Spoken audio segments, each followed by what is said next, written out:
बिस्मिल्लाहिर्रहमानिर्रहीम अस्सलाम वालेकुम dear students, how are you? I hope you will be fine. Students, आज मैं आपकी टेक्स्ट बुक D3 उसके कुछ चैप्टर नंबर 6 के क्वेश्चंस के साथ आपके सामने हाजिर हूँ। कोऑर्डिनेट ज्योमेट्री जिसको हम लेकर चल रहे हैं, कुछ क्वेश्चंस हम सॉल्व कर चुके हैं, ऑडियो वीडियोस में आप देख सकते हैं, और आज इसी सिलसिले को हम आगे बढ़ाएंगे। क्वेश्चन नंबर 5 हम सॉल्व करेंगे और इसमें यह भी देखेंगे कि बच्चे इस क्वेश्चन के अंदर क्या पॉसिबल गलतियाँ कर सकते हैं। कुछ टिप्स एंड ट्रिक्स मैं आपको दूंगी जिससे आप इस क्वेश्चन को परफेक्टली सॉल्व करने के काबिल हो जाएंगे इंशाल्लाह। और इसके अंदर जितने भी लूप होल्स हैं वो भी मैं आपके सामने रखूंगी, क्योंकि जब हम गलतियां करते हैं तो उससे फायदा ये होता है कि अगली दफा उस गलती को याद करते हुए रिपीट नहीं करते हैं, ठीक है, और एग्जाम में इस तरह की गलतियां करने से बच जाते हैं। तो इसलिए आपको पॉसिबल गलतियां भी पता होना बहुत ज्यादा जरूरी है। तो हम क्वेश्चन नंबर 5 आज इस वीडियो में सॉल्व करने वाले हैं। वीडियो को एंड तक जरूर देखिएगा, अच्छी लगे तो लाइक कमेंट शेयर कीजिएगा, चैनल सब्सक्राइब नहीं किया तो प्लीज सब्सक्राइब कर लीजिए। बढ़ते हैं क्वेश्चन नंबर 5 की तरफ। That says the vertices of triangle ABC are A -4 2, B 8 -2 and C 2 and 6। तो यहाँ पर आपको एक ट्रायंगल दिया हुआ है, आप स्क्रीन पर देख सकते हैं, और इसके अंदर आपको तीनों पॉइंट्स के कोऑर्डिनेट्स बताए हुए हैं कि एक ट्रायंगल है और उसके पॉइंट्स क्या हैं और उनके कोऑर्डिनेट्स क्या हैं। अब सवाल आपसे जो किया है वो ये है, find the perimeter and area of triangle ABC। अब फौरन आपने ध्यान में रख लेना है कि पेरीमीटर के लिए हमें क्या चाहिए होता है, सिंपल है, तीनों साइड्स की लेंथ चाहिए। वो हम आसानी से कैलकुलेट कर सकते हैं, उसमें कोई मसला नहीं है, क्योंकि हम line couple length segment calculate करना सीख चुके हैं और यहाँ पर तीनों के हमारे पास कोऑर्डिनेट्स मौजूद हैं, तो तीनों की लेंथ आराम से निकल आएंगी, ठीक है। मसला आएगा हमारे पास एरिया निकालने के लिए, क्योंकि ये हमारे पास राइट एंगल ट्रायंगल नहीं है कि इसके अंदर हमारे पास परपेंडिकुलर गिवन हो। हाँ, बेस हम किसी को भी ले सकते हैं, लेकिन उसके लिए हमारे पास उसके जो कॉरस्पॉन्डिंग में परपेंडिकुलर है वो भी होना चाहिए। तो अब यहाँ पर हम किसको परपेंडिकुलर ले सकते हैं और किसको परपेंडिकुलर नहीं ले सकते, और उसको कैसे फाइंड आउट करेंगे, ये एक बड़ी ट्रिकी चीज़ है, इसको हम डिटेल के साथ समझने वाले हैं। और पार्ट 2 भी इसके अंदर है, hence find the length of perpendicular from A to BC। ठीक है, इसका मतलब है कि कुछ खास बात है इसके अंदर कि आपसे पूछा जा रहा है A से लेकर BC लाइन के ऊपर जो परपेंडिकुलर गिरेगा उसकी लेंथ कितनी होगी, ये आपने बताना है। तो हम स्टार्ट करते हैं सबसे पहले कि इसके जो कोऑर्डिनेट्स हैं वो क्या क्या है हमारे पास, और हम जो है वो लेंथ किस तरह कैलकुलेट करेंगे, फिर पैरामीटर किस तरह निकालेंगे, ये सारी चीज़ें हम देख लेते हैं। अब सबसे पहले हम कुछ जो इंपॉर्टेंट बातें हैं वो यहाँ पर लिख लेंगे, उसके बाद फिर हम लेंथ कैलकुलेट करने के लिए AB के लिए जो कोऑर्डिनेट्स A और B के दिए हुए हैं उनको सपोज कर लेंगे। x1 y1 A के कोऑर्डिनेट्स ले लेंगे और x2 y2 B के कोऑर्डिनेट्स ले लेंगे, इसमें कोई मसले वाली बात नहीं है। उसके बाद हम पाइथागोरस थ्योरम यूज़ करेंगे और हम इसको कैलकुलेट कर लेंगे, ठीक है। ये आपके लिए कोई नई बात नहीं है, अब अर्लियर वीडियोस के अंदर ये सारी चीज़ें कर चुके हैं। तो यहाँ पर हमारे पास आ जाएगा AB² इज इक्वल्स टू, यहाँ पर सपोज करें हमारे पास जो हम थर्ड पॉइंट ले रहे हैं वो D है, तो हमारे पास यहाँ पर हो जाएगा y2 - y1² plus x2 - x1²। Simple है, ठीक है, कुछ भी इसमें ज़्यादा कैलकुलेशंस नहीं है। y2 की जगह पर हमारे पास आ जाएगा -2, y1 की जगह पर -2 और इसका स्क्वायर प्लस x2 की जगह पर आ जाएगा 8 और x1 की जगह पर आ जाएगा -4। ठीक है, हम इसको सॉल्व कर लेते हैं। -2 + 2 हमारे पास ये कैंसिल हो जाएगा, क्योंकि स्टूडेंट्स यहाँ पर हमारे पास कुछ नहीं बचेगा, तो हम इसको 0 कर देते हैं। 8 + 4 अलबत्ता हमारे पास 12 है, 12 का स्क्वायर आ जाता है 144। तो AB² इज इक्वल्स टू 144, और जब हम रूट लेंगे दोनों तरफ का तो हमारे पास क्या आएगा, 144 is the perfect root of 12। तो हम यहाँ पर कह सकते हैं AB is equals to 12 centimetres या 12 यूनिट्स हमें यहाँ पर यूज़ करना पड़ेगा। तो हमने यहाँ पर AB की लेंथ कैलकुलेट कर ली। सिंपली क्या किया, उनके जो कोऑर्डिनेट्स दिए हुए थे उसको इस फॉर्मूले के अंदर पुट कर लिया, y2 - y1² plus x2 - x1² के अंदर, और बिल्कुल सेम यही मेथड फॉलो करके हम AC की लेंथ और लाइन B एंड C की लेंथ भी फाइंड आउट कर लेंगे। तो बस आप सेम मेथड को फॉलो करते हुए यहाँ पर अपने ये जो लेंथ है AC लाइन की और B and C की लाइन की, ये भी फाइंड आउट कर लेंगे, ठीक है। तो इसके अंदर आप यहाँ पर देख सकते हैं स्टूडेंट्स कि मैंने साइड में सपोज कर लिया है कि x1 y1 मैंने A के कोऑर्डिनेट्स दिए हैं और x2 y2 मैंने C के कोऑर्डिनेट्स दिए हैं। ये आप लाजमी अपने पास लिख लिया करें, इससे आप किसी भी किस्म की गलती करने से बच जाते हैं। लाजमी लिखा करें इसको यहाँ पर साइड में, क्योंकि अक्सर क्या होता है हम ओवर स्मार्ट बन जाते हैं और चीज़ों को डायरेक्ट करने की कोशिश कर रहे होते हैं और उसमें हम एक आध साइन की या नंबर की आगे पीछे करके गलती करते हैं, हैं और हमारा पूरा सम गलत हो जाता है। ठीक है, इस चीज़ को आपने ध्यान में रखना है। बिल्कुल सेम मेथड को फॉलो करते हुए मैंने जब कैलकुलेट किया तो मेरे पास AC स्क्वायर 100 आया, जो कि परफेक्ट स्क्वायर है 10 का, तो 10 यूनिट्स आ गया। और सेम यही हमारे पास आप देख सकते हैं BC लाइन जो दी हुई है उसके अंदर भी उसका भी जो सम आ रहा है 100 आ रहा है, तो वो भी हमारे पास 10 यूनिट्स आ गया। इसका मतलब ये हुआ कि हमारे पास जो तीनों लेंथ्स हैं वो है 12 यूनिट्स, 10 यूनिट्स और 10 यूनिट्स। तो इसका मतलब क्या हो गया, जब दो लेंथ्स बराबर होती हैं तो एक ट्राइंगल हमारे पास आइसोसेलेस ट्राइंगल होता है। इसका मतलब ये भी हुआ कि दो एंगल्स भी हमारे पास यहाँ पर सेम होंगे, क्योंकि आइसोसेलेस ट्राइंगल कहते ही उसको हैं जिसमें दो साइड्स और दो एंगल्स बिल्कुल बराबर हो। अब जब हमारे पास तीनों लेंथ्स आ गई तो पेरीमीटर कैलकुलेट करना कुछ मुश्किल बात नहीं है। पेरीमीटर कहते ही है तमाम साइड्स के सम को, तो हम तीनों को ऐड कर लेंगे और हमारे पास पेरीमीटर कैलकुलेट हो जाएगा। तीनों को जब हम ऐड करेंगे तो हमारे पास 32 यूनिट्स इसका पेरीमीटर आ रहा है। एक तो हमारे पास महाज जो था वो हल हो गया है। दूसरी बात आती है एरिया कैलकुलेट करने के लिए हमारे पास जो फॉर्मूला है that is half into base into height. ठीक है, अब हम बेस चाहे तो AB को ले लें, चाहे BC को ले लें और चाहे CA को ले लें, इससे कोई फर्क नहीं पड़ता। फर्क सिर्फ ये पड़ता है कि इसके ऑपोजिट में जो हमारे पास वर्टेक्स होगा उससे हमारा परपेंडिकुलर गिरेगा। ठीक है, तो अब हमारे पास जो बेस की लेंथ होगी स्टूडेंट्स, अब आप ये देख सकते हैं ये ट्राइंगल है। ठीक है, यहाँ पर अगर मैं ये मेरे पास है A और B और ये C, अगर मैं ये वाली लेंथ लेती हूँ बेस के तौर पर तो C से परपेंडिकुलर गिरेगा। ठीक है स्टूडेंट्स, तो अब यहाँ पर अब मुझे ये तय करना है कि मैं कौन सी बेस उठाऊँ कि उसके अकॉर्डिंग में उसके कॉरस्पॉन्डेंस में जो मेरे पास परपेंडिकुलर गिरेगा तो वो इस बेस को 2 इक्वल पार्ट्स के अंदर डिवाइड कर दे।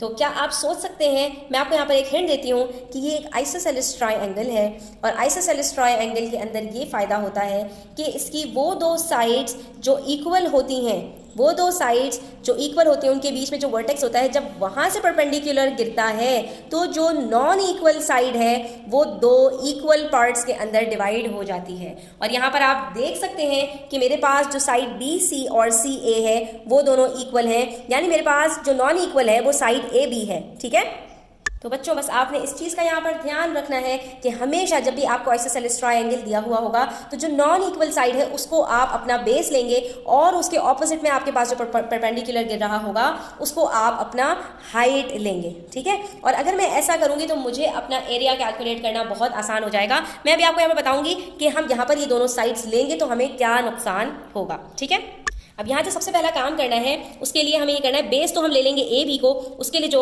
हमारे पास हाइट है या परपेंडिकुलर है वो उसकी भी तो हमें लेंथ कैलकुलेट करनी है। तो हम यहाँ पर सपोज करेंगे कि जो ये परपेंडिकुलर गिर रहा है ये पॉइंट D पर आके ड्रॉप हो रहा है और पॉइंट D पर ड्रॉप होने के बाद हम सपोज करेंगे कि let triangle BC and D is a right angled triangle. ये मैंने क्यों किया यहाँ पर, ये आपको क्यों करना पड़ेगा यहाँ पर, ये इसलिए स्टूडेंट्स कि जब हम इसको राइट एंगल ट्राइंगल सपोज करेंगे तो आपको याद आ रहा होगा कि पाइथागोरस थ्योरम के अंदर हम जो अभी तक करते हुए आए थे, हमें इस की लेंथ मालूम है, CB की लेंथ मालूम है और हमें AB की लेंथ भी मालूम है, जिसकी वजह से क्योंकि ये परपेंडिकुलर इन दोनों को पार्ट्स को हाफ में डिवाइड कर रहा है तो DB की भी लेंथ हमें मालूम है, सिर्फ हमें ये CD की लेंथ चाहिए। तो जब दो लेंथ्स मालूम होती है तो तीसरी कैलकुलेट करना पाइथागोरस थ्योरम से बहुत आसान होता है एक राइट एंगल ट्राइंगल का। तो इसके अंदर हम ये कह सकते हैं कि ये जो CB की लेंथ है ये बराबर होगी CB square is equals to DB square plus CD square. इसके अंदर से दो लेंथ हमें मालूम है, तीसरी लेंथ हम आराम से कैलकुलेट कर लेंगे और वही हमारी हाइट बन जाएगी। ठीक है, तो इसके अंदर CB हमारे पास कितना दिया हुआ है जो हमने कैलकुलेट किया था CB, वो हमारे पास है 10 यूनिट्स। तो हम यहाँ पर लिखेंगे 10 का स्क्वायर।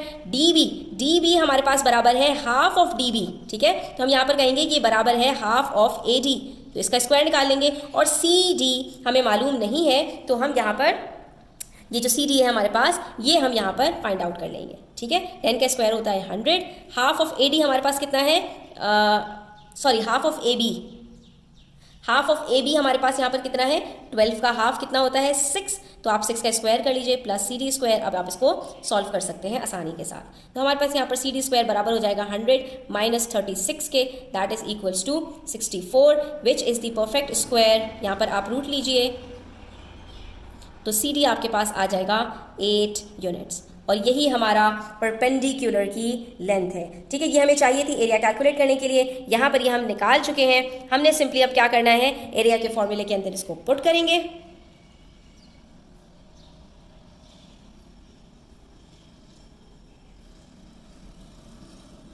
और अपना एरिया कैलकुलेट कर लेंगे।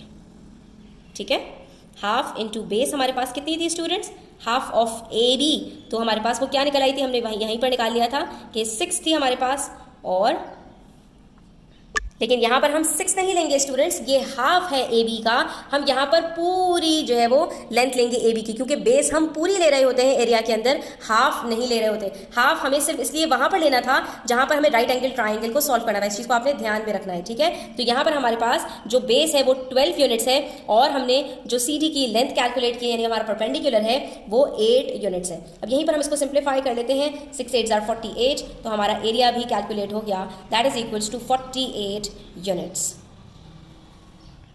अब बात आती है उस गलती की जो यहाँ पर बच्चे कर सकते हैं। तो बच्चों, ये मैंने एक आइसोसेलेस ट्राइंगल आपके सामने बनाया है, जिसमें मेरे पास जो नॉन इक्वल साइड थी वो ए बी की थी। यहाँ पर ए सी और बी सी मेरे पास इक्वी डिस्टेंट है, यानी कि दोनों बिल्कुल बराबर हैं। और हमने यहाँ पर जो बेस लिया था वो ए बी को लिया था, और यहाँ से अपना परपेंडिकुलर गिराया था। तो परपेंडिकुलर ने क्या किया था स्टूडेंट्स, ये ए से लेकर पॉइंट डी, इसको सपोज कर लेते हैं ए डी और डी बी को बिल्कुल बराबर कर दिया था। ठीक है, क्यों, क्योंकि जब भी एक आइसोसेलेस ट्राइंगल होगा तो उसके अंदर जो हमारे पास नॉन इक्वल साइड होगी, ठीक है, जो बाकी दोनों इक्वल साइड्स हैं उसके अलावा जो साइड होगी उससे जो परपेंडिकुलर, उसके ऊपर जो परपेंडिकुलर गिरेगा तो वो दोनों को इक्वली डिवाइड कर देगा। लेकिन यही अगर मैं इसको चेंज कर दूं और मैं अपना परपेंडिकुलर यहाँ से गिराऊं, गौर से देखिए स्टूडेंट्स कि अगर मैं अपना परपेंडिकुलर यहाँ से बी से गिराऊंगी साइड ए सी के ऊपर, तो क्या ये लाइन ए सी को इक्वली डिवाइड करेगा? क्या आप देख सकते हैं, क्या ये दोनों पार्ट्स आपके पास इक्वल हैं?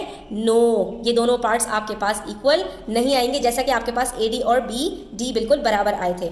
और बिल्कुल इसी तरह से आप यहाँ पर भी करके देख सकते हैं स्टूडेंट्स कि अगर मैं यहाँ पर इसी तरह से सी बी के ऊपर ए से परपेंडिकुलर गिराऊंगी तो क्या ये बिल्कुल बराबर डिवाइड करेगा बी ई और ई सी को? तो यहाँ पर भी ऐसा नहीं है, ये भी इक्वली डिवाइड नहीं करेगा। इसी वजह से मैंने यहाँ पर जो बेस लिया था एरिया कैलकुलेट करने के लिए वो ए बी लिया था। इस चीज़ को आपने बहुत ज़्यादा ध्यान में रखना है कि जब भी इस तरह का कोई क्वेश्चन होगा जिसमें आपसे एरिया कैलकुलेट करने के लिए कहा जाएगा और तीनों पॉइंट्स आपको गिवन होंगे जिसमें से आपके पास दो साइड्स इक्वल आ रही होंगी, तो हमेशा आपने वो वाली साइड लेनी है जो नॉन इक्वल होगी। ठीक है, और उसके ऊपर परपेंडिकुलर आपने उसी तरह कैलकुलेट करना होगा जैसा कि हमने अभी पाइथागोरस थ्योरम को यूज़ करते हुए किया था। क्योंकि आप ये देख सकते हैं कि जब ये परपेंडिकुलर गिरा तो ये मेरे पास राइट एंगल ट्राइंगल बन गया, जिसमें मुझे ये पहले ही हमने कैलकुलेट कर लिया था, और ये हमारे पास क्योंकि इन दोनों का हाफ है तो इसलिए ये हमें यहाँ से पता चल जाएगा इस लेंथ से, और सिर्फ ये कैलकुलेट करना बाकी रह जाएगा, तो वो हम पाइथागोरस थ्योरम से कैलकुलेट कर लेंगे। अब जो बात हमसे पूछी गई है स्टूडेंट्स, हमसे ये कहा गया है find the length of the perpendicular